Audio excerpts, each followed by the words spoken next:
planning strategy of the town, how it would bear on this particular development, and some of the things that would have been discussed by the Community Development Committee in their review of this proposal, as well as in the staff reports.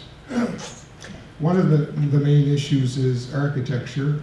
We do have architectural guidelines for our downtown area, and some people may be surprised perhaps that this is not a traditional style building, and it certainly isn't. It's a modern building, but our architectural guidelines provide for that.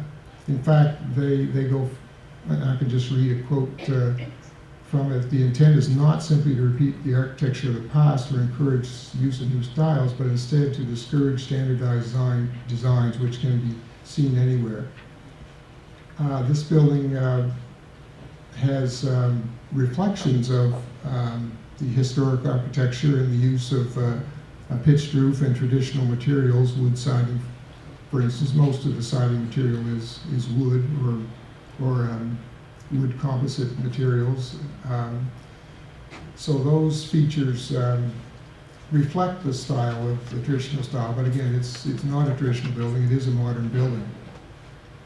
We engaged a consultant, Ekistics Planning and Design, who are very experienced urban designers out of Halifax who have worked all over the world, and they did a review of this in relation to our architectural guidelines, and have indicated to us that it in fact does meet the intention of those guidelines.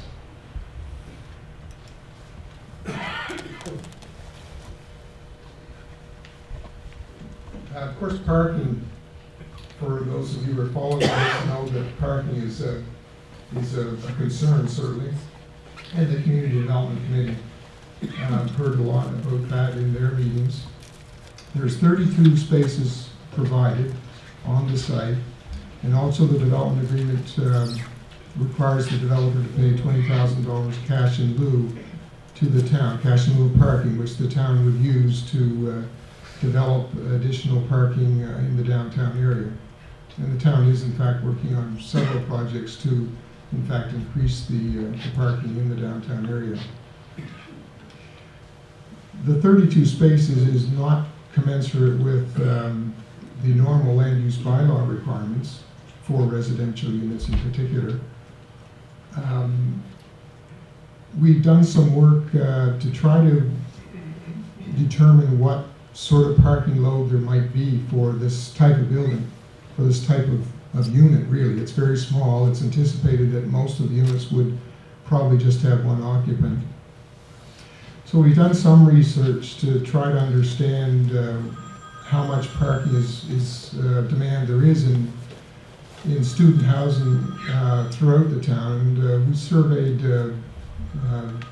developers who would represent more than 300 residential units, and come up with a figure of about 0.5 parking spaces per bedroom, that is per person. And if you use that number, we have 71 residential units, and so half of that, 35 and a half units. So the 32 spaces, if you accept that the logic based on experience of other developers, the parking would be reasonable.